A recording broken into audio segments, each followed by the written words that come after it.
Hi there, welcome to Rachel OT Mum. So lovely to connect. Today I thought I would talk about independence. So this is something OTs love to talk about, and in general as a profession it's something we're very often working towards, especially sort of reintegration back into dependence once people have lost some of their dependence through illness or injury. But it's kind of different for children, right? Because they are so completely dependent on us to start, and then independence is something that they grow and develop as they get older. Now, our society places a lot of pressure on independence. So, get your child toilet trained by the time they're going to start school, make sure they can dress themselves, are they doing age appropriate chores? And we put a lot of sort of expectation on children about meeting these developmental kind of norms or milestones around independence. But it doesn't actually work like that. And I think that that's probably one of the things that has changed most about my approach. I've been working with children for 20 years in different roles, and I've been a mum for 6 years. And I think that one of the things that has changed most is my approach shifting from more of a behaviorist kind of approach to more of a developmentalist approach. So when you're the behaviorist, you think more around it being your responsibility to teach your child to be independent, that these are skills that you need to teach them, they need to learn them, they need to be taught them, and you have some sort of control in that process. Whereas as a developmentalist, it's more around and I actually will try and phrase this for you. There's one of my absolute favorite mentors or researchers is someone by the name of Gordon Neufeld, and he says that it is a natural unfurling of human potential. And I just think that that's so absolutely beautiful.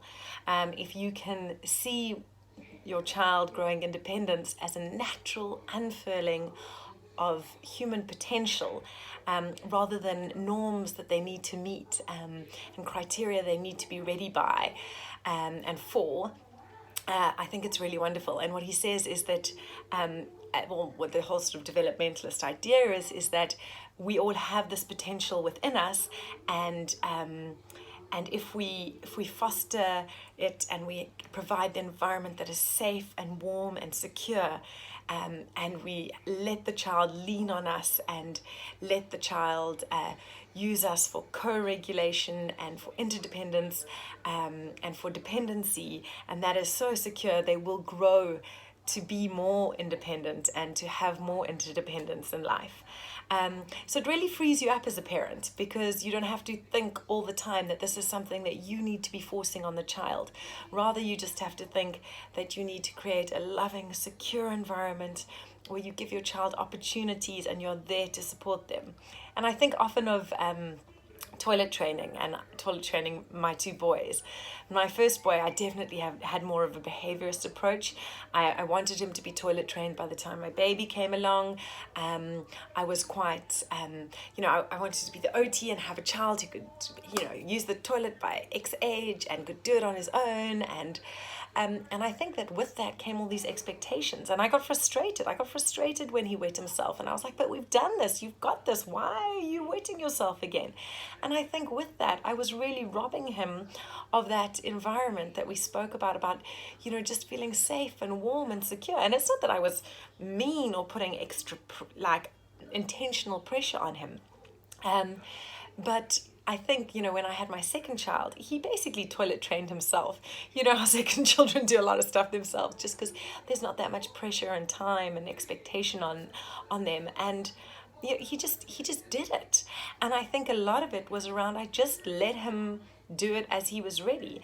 And it's so silly because toilet training is dependent on so many variables. It's dependent on our sensory registration, whether we can feel if we are full or not, whether we can register if we're thirsty or not, whether the environment that we're in, whether we've got the motor planning to be able to undo our clothes, we've got sort of the executive functioning to be able to forward plan enough to know that if I need the toilet now, I've still got to get to the toilet. So there's so many factors that come into it, and so expecting that we can have a child meet it by a certain stage or age it's really it's really quite absurd. And the best thing that you can do with any of these independence milestones is just create that environment that allows for the unfurling of human potential. And I think it's like that with all things. So just remember, you don't have to teach your child independence.